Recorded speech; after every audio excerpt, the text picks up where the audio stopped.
What's going on, everybody? Welcome back to the channel. Today we are going to be doing my review of the Leatherman Surge. I have carried this tool pretty much every day for the last month. I've used all the tools on it, put it through its paces, and seeing as this is my current EDC tool, I figured I'd give you guys just a little insight as to what I think about it, some stuff they can improve, some stuff they're doing right, and any other thoughts I have on it. So, without this getting too EDC-like, this is how I carry my Surge. I use, actually, not the sheath that came with it. The one that comes with it's basically the exact same sheath, it's just in black. I do use my arc sheath. I've always thought it was kind of weird that Leatherman includes this huge sheath for the arc, when the arc is not really that big of a tool. It's actually closer to the wave. But in this, I like that it has the two pockets like the original sheath.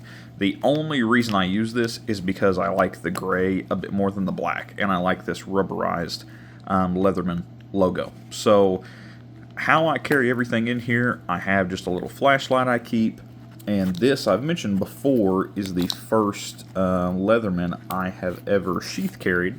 So it kind of opened my eyes as to what all I can keep in here. I keep the saw in its own little pouch. I really don't use my saw that much. I just carry it separate in case I do ever need it. And if I do, it's always just right here in this front pocket. I can swap it out whenever, and then the tool goes in the open slot. Now, one thing before we get into the actual tools of the Surge, one thing I did want to point out. This is not, it's the standard Leatherman bit kit, but it's just in a yellow sleeve. There's nothing special about it. I've swapped out some of the bits. I've put this little micro Torx bit in here, some Allen bits.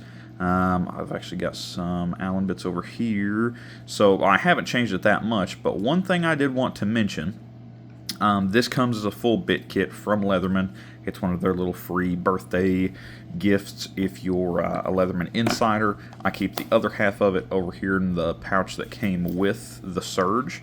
But one thing I did want to touch on that I found out just a few days ago, and I haven't seen really anybody mention it, a big complaint, not necessarily a complaint, but people pointed out. One of the things people point out about the Surge is that swapping from the first gen to the second gen, there's no micro driver in here. The micro driver used to be over here on this handle with all the other driver implements, and now they don't have it. They just have that smaller flathead. One thing I have found out that has actually already come in handy is right here where the pocket clip seats in. If you take your micro bit and drop it in here over on the outer edge up against the locking mechanism, it can actually be your micro driver. Let's see here. That should be fine. Put it over to the edge. It can actually be your micro driver. It's kind of off angle here, but in a pinch, I have used this. You can twist it. It's not gonna, I wouldn't put a ton of torque on it because it's not seated super well in there, but you can twist it. You can at least get stuff a little tighter than you would be able to with just your fingers, and you can put quite a bit of downward force on it, and it's not gonna slip where it's right up against that locking mechanism. I just thought that was pretty neat. I know some people have mentioned that you can use the micro bit driver in a few other scenarios. You can clamp it right here between the jaws of the Surge, the primary, where the ruler sides match up. You can clamp it in there and use it. I tried doing that, and it really didn't work that well for me, so that is how, if I do ever have to use the micro driver, that is how I use it. Now, getting into the tools of the Surge. I've mentioned this on the last video I did where I was showing the Surge. We'll get into that in a minute. That's the part of the interior tools. The outer tools are easily the ones I use the most. I use the pliers, but these outer blades and the T-shank and the scissors are the ones I use the most. Now, the blade I actually use the most is going to be my serrated blade. So I mentioned back when I was comparing the Surge and the Arc that I pretty much have to have a serrated blade. After having carried one, I it's something I really can't go without. I use my serrated blade pretty much daily, and having the ability to cut through synthetic rope and plastic banding and anything like that, it's just invaluable to me to have on a tool. Not to mention that the little draw cut portion up here is super handy. If you're just cutting through tape or maybe using it as a package opener, it works really well as that. The only thing I would improve on here and actually like to see Leatherman change, they are working on a wave refresh. I don't know what that's going to look like, but if at some point they do a surge refresh, I know since they keep the same shape all the way down, the spine of this blade is pretty thick for what it is. So you still have a lot of strength up here at the tip if you did ever need to just use it as a minor pry tool on a task, maybe to get something pried up so you can then start the pull cut on it. I would still like to see them flatten this out and put a chisel tip on here, or even go to the charge style that has the integrated gut hook or pull cutter. I would really like to see that on the serrated blade. I still get as many uses as I want to out of this blade, but that's something I would still like to see. Now, going over to the main blade, just your normal straight edge, this edge has actually held up really well. The edge on it, I've not had any issues with it. It's actually maintained an edge very, very well. I haven't stropped it, and I haven't sharpened it in this first month, which is good. I still don't think I need to. I mainly use this blade for cutting open plastic. A lot of times I run into like plastic wrapping, and this just rips through plastic wrapping. So I'll use this blade on tasks like that. Something that's not going to obliterate the blade, but I still need something nice and slicey for it. If I'm at work and I don't have anything for food prep, I need to cut a piece of food or something, I will use this blade as well. Getting over into the T-shank, this is something, I mentioned it before, that I'm not sure why Leatherman won't put this in more tools. They don't need to keep it as big, and they could still potentially offer more trimmed down versions of these tools. At the bare minimum, I would like to see them offer more from Leatherman options. I would like to see them have maybe an X-Acto blade or a hobby blade, whatever you want to call it, for people that do use that. I've seen quite a few people that carry a Surge and they're leather workers, so they use an X-Acto blade quite often to get little trim pieces of leather off. So the only complaint I had about the T-shank when I first got it was the mechanism right here was super stiff. I think this detent spring right here, where it's never been used and it came straight from the factory, it was pretty stiff. Now, having used it and having sat and played with it, the tools come out, the little mechanism to open the T-shank works pretty well now. I probably could have done with putting some lubricant on it and playing with it a little bit more, but other than that, it works well. I keep the file in here. I use it a lot more than the saw, but like I showed you, I still keep the saw with me if I need it. Going over to the scissors, you guys saw that I love these scissors. These scissors, I really wish if Leatherman redesigns the wave and gives it a refresh, I want these scissors, at least a smaller version of these scissors in the wave. This is something that a lot of people have asked for. People that are familiar with the Surge and familiar with Victorinox tools, these are the only scissors that Leatherman offers that can even compete with Victorinox scissors. And this is something I'd really like to see them incorporate. I was hoping when I got my arc they would be like these scissors, but they're not. They're just not as good. They don't have as nice of cutting geometry down here on the blade, and then when you get down here to where the pivot is, it bumps up and the cutting handle actually sits a little higher than the main blade, which in terms of torque and leverage is fine. You won't have to push the handle down as far to get the ends of the jaws to meet and have a nice fine snipping action. But if you're making longer cuts, and say you're cutting through a long strip of cardboard or plastic or paper, having that bump-free area right there just lets the material glide through. It makes it a lot easier to reset the cut and continue pushing through it. One thing that I will say about these scissors is, at least compared to my arc, that's the only other Leatherman I have that has scissors. I feel like these two blades, I feel like they come together, if this will focus, I feel like they come together much more closely. Sometimes on the arc scissors, I feel like they are more or less squeezing the material apart, and on my Surge, they just cut so much better. It feels like they're actually cutting and gliding through the material rather than them pushing the two pieces of the material apart. So that's a big plus if you're somebody that uses scissors often and you want basically a full-size pair of scissors on you, but with some added utility. That's a reason to get the Surge. Now, moving into the main tools, I have mentioned this before in one of my videos, and this is really the only part of the Surge that I don't want to say it's let me down, but every time I use these tools, I think about it. I don't get worried by it, but I think about it. So if we pop out this main driver here, you can see it seats down in that locking mechanism pretty well, but there is still, you can hear it and see it. There's quite a bit of play, and doing some research and looking, this seems to be, for whatever reason, a pretty common issue with the Surge. On the can opener, it's not as bad. There's hardly any play on the can opener.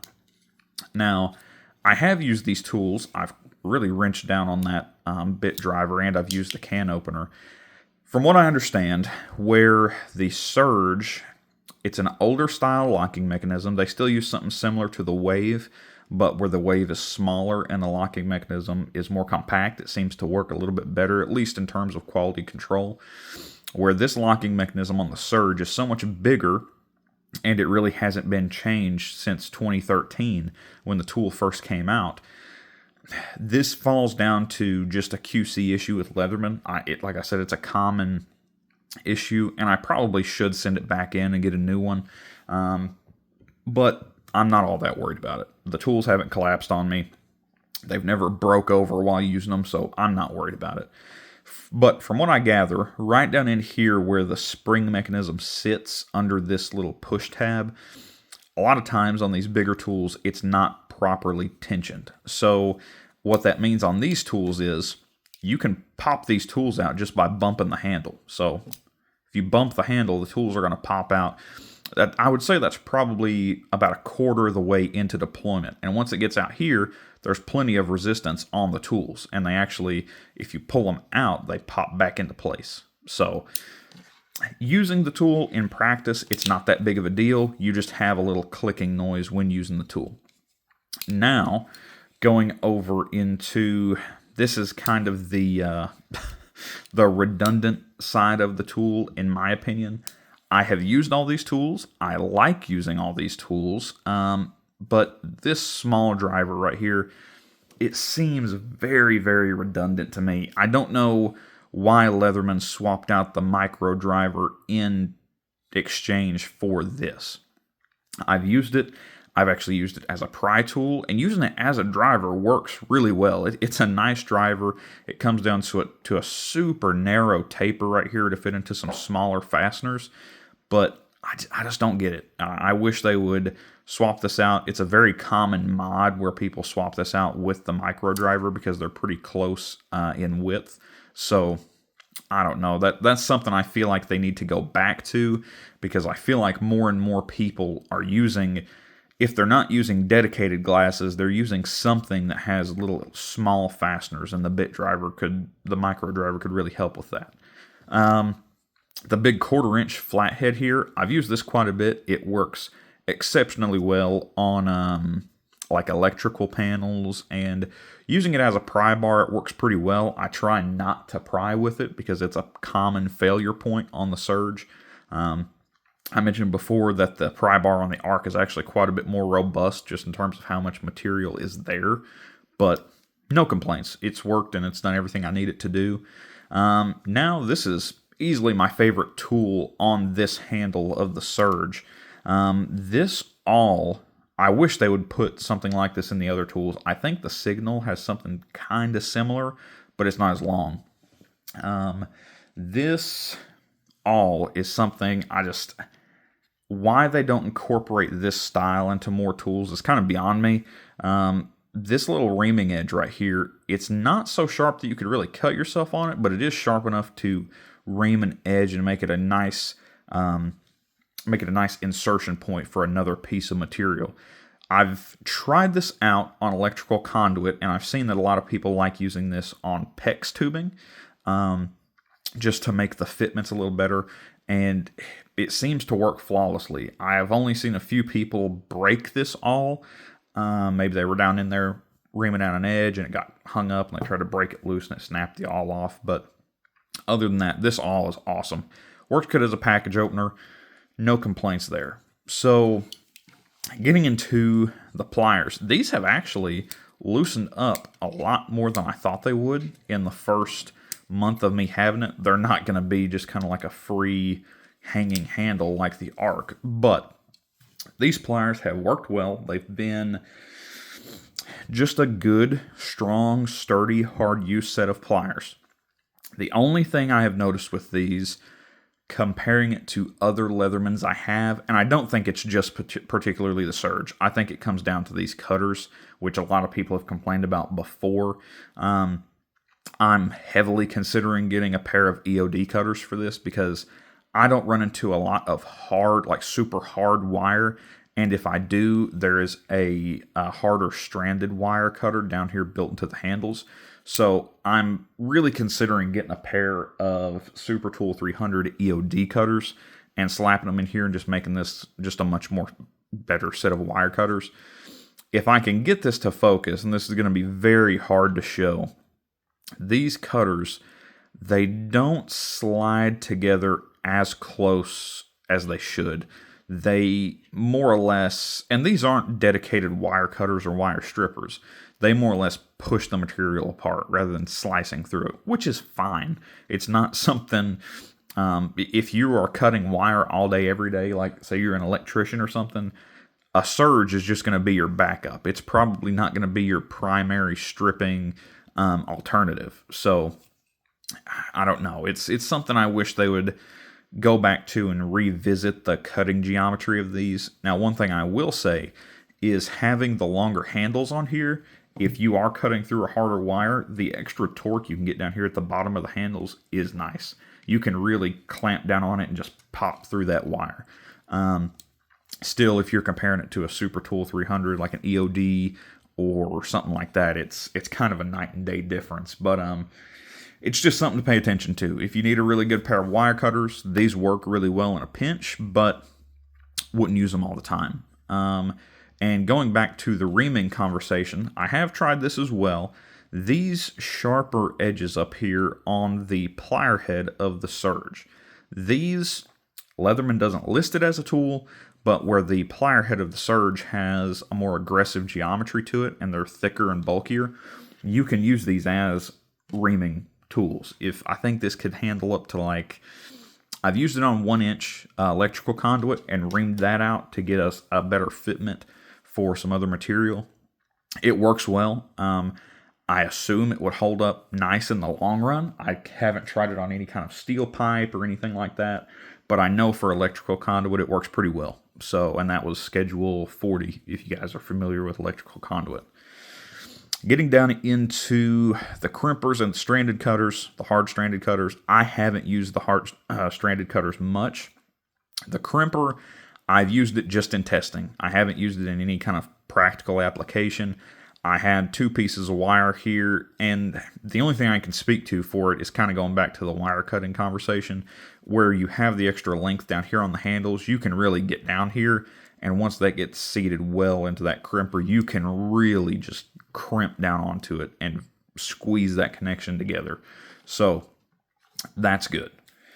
So all in all, I have no complaints with the Surge other than Leatherman QC, which is still, the tool's not falling apart. I don't have any issues with it. It's handled every task I've tested it on. I've used it for many other applications that I probably shouldn't have. But all in all, the conversation on this comes down to, is Leatherman still keeping up? The Surge, it's the king of multi-tools, and for it to be listed as the king of multi-tools, and Leatherman even says this is their most robust tool, why has it not gotten a refresh in 12 years? The last refresh for the Surge was when it came from first gen over to this current second gen, and that was in 2013. So the issue that people are running into now, and I haven't got my hands on one, I would love to get my hands on one and try it out. Companies like Byberry and Die Camping, they're making the exact same tool, not to the same quality and to the same warranty standards as Leatherman, but for the price difference, that's almost negligible. You can buy three, I believe it's called their Plier Pro. It's their 20-in-1 Plier Pro. I think that's the name of it. You can buy a Die Camping, or at least a Byberry on Amazon. You can buy a Byberry 20-in-1 Plier Pro for $40. They're very often on sale. I think their normal price is actually $50 or $60, but they're almost always on sale. When I look at them, they're on sale for $40. It's the exact same tool. The handles up here they're kind of skeletonized, so you can see the blade inside. They're a little skeletonized to help with weight, because on the inside, where the Leatherman driver is, they've gotten rid of the can opener and moved it over to the other handle and put a full 1/4-inch driver in here.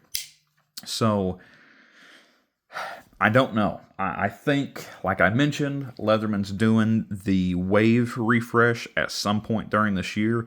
I'm really excited to see that. I hope at some point I can get my hands on one, but I don't know if I'll be able to. I can only imagine where the Wave is so popular, it's going to sell out almost instantly. But that is something I would like to get my hands on, and depending on how the Wave refresh goes, I really think Leatherman needs to look at the Surge. Not a lot of people are expecting a Super Tool 300 refresh or a Bond refresh or a rebar refresh. A lot of people are expecting, especially Surge owners, are wanting a Surge refresh. I don't even necessarily think they need to change the design that much. I think they could tweak this serrated blade, maybe alter this locking mechanism, potentially change this bit driver into a 1/4-inch, or at least one thing, this is one thing I would really like to see. I wish this bit driver was longer, if I can get it out. This bit driver, and I do have a lanyard on here, and I've considered taking it off. When you have the lanyard hoop deployed and you're using this bit driver, by the time you get down to your fastener, if it's in a tight space, you're lost. I mean, there's no way to get down any further than maybe 2 inches into a hole to fasten something. You can buy the ratcheting extender, you can buy the stationary extender that doesn't ratchet, and you can even put it into like a pistol grip formation and reach slightly further down. But it's just one of those things that I want to see them, now that I've owned a Surge and carry it every day, it's my everyday tool, I want to see them show it some love. I think it needs a refresh, because not many people, I don't see many people buying the Surge. I see a few posts on Reddit here and there. People are saying, just got a Surge, finally got my Surge, new to me Surge. But I don't know. I think more people are leaning into the Arc and the Wave and the Charge, because they're a lot more pocket friendly. They're a lot more just user friendly in general. If you're not used to the weight of the Surge and you try and hang this thing in your pocket, or even hanging off your hip, it's cumbersome if you're not used to it. The first week I was carrying this thing on my belt, I noticed it was there, and now I kind of forget about it being there because I'm used to the weight. But on weekends, when I trim down my EDC and swap this out for an Arc and pocket carry it, it's a night and day difference. The Arc almost melts into your pocket. Same with the Wave when you put a pocket clip on it, where it's this same sleek kind of body style silhouette, but it's much thinner, much lighter, and much shorter. It just melts into your pocket compared to a Surge. So I don't know. I think Leatherman needs to show the Surge some love, because a lot of these overseas companies, like I said, such as Byberry and Die Camping, they are putting the heat on Leatherman, especially for the Wave and the Surge. I particularly think that's why Leatherman's refreshing the Wave now, because these overseas variants are becoming increasingly popular. Not all of them are up to snuff with some Leathermans. I've seen many people say the Gordon multi-tool, the plier head on that. I've heard many people say it's just not as robust as the Wave. It snaps. It seems to be prone to snapping, and that's probably because of the poor heat treat they put on it. But I don't know, man. I think Leatherman needs to kind of step it up, show the Surge some love, and potentially make some modifications to it. I don't know in what aspects they could do that. I'm sure whatever they change to it, Surge users would be a welcome improvement depending on what they did. But that's pretty much it. My final conclusion on it is, if you need a sturdy tool, get the Surge. If you're wanting a sturdy Leatherman, get the Surge. If you don't use these outer tools, potentially look at something like a Super Tool 300 if you're mainly using it for the pliers, because that can be a little bit more comfortable, at least in the pocket or in a sheath. But other than that, I think that's all I've got to say on it. If you guys got any questions about the Surge, feel free to drop them below. Other than that, thanks for watching. I'll catch you guys around.